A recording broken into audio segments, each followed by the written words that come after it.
Ada pertanyaan besar yang udah menghantui umat manusia selama ratusan bahkan ribuan tahun. Gimana sebenarnya ikan yang mirip ular ini berkembang biak? Dari mana belut berasal? Filsuf Yunani jenius ini ngira mereka muncul dari lumpur dan hujan.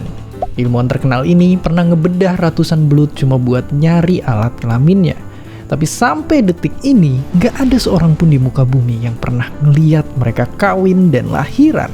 Jadi, ada apa dengan belut?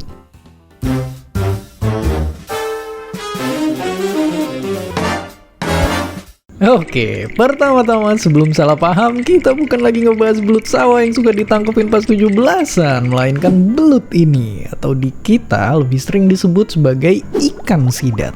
Jadi bedanya, yang satu banyak di sawah dan paling enak kalau digoreng kering. Dan yang satunya itu datang dari laut ke perairan tawar dan juga suka kita temuin di restoran Jepang bernama unagi. Keduanya ini punya panggilan yang sama di bahasa Inggris. Jadi sementara di video ini kita juga akan sebut mereka sebagai belut.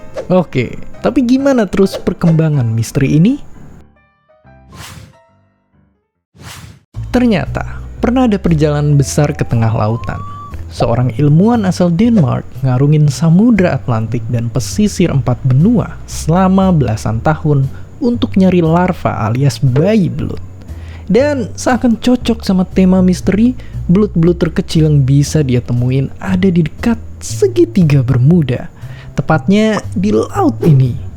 Ya, ternyata semua belut Eropa dan Amerika menetas di sini, dan ternyata belut-belut lain pun punya tempat lahir terpusat di tengah laut. Kalau gitu, gimana caranya mereka bahkan bisa nyampe ke dekat kita?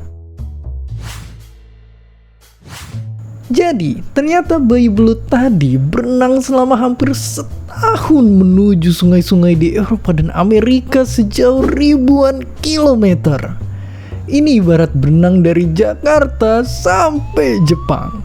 Mereka juga beneran tua di jalan dan berkembang dari bayi jadi anak belut, lalu belut remaja, dan udah sampai di sungai air tawar. Mereka banyak makan, tambah gede, dan jadi belut dewasa.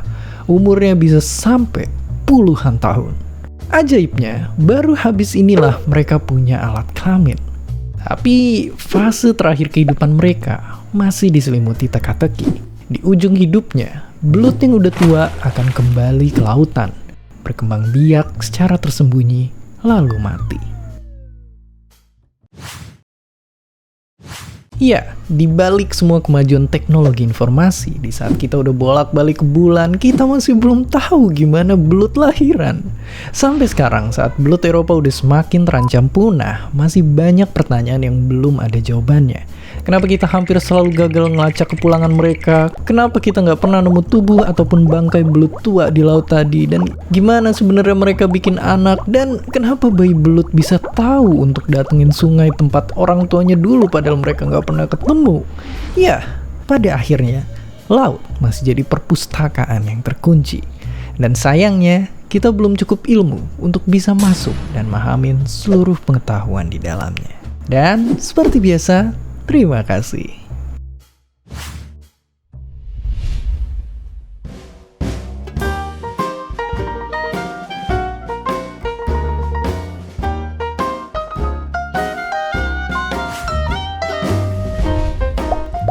Terima kasih udah nonton Kok Bisa. Punya pertanyaan lagi? Tulis aja di kolom komentar di bawah.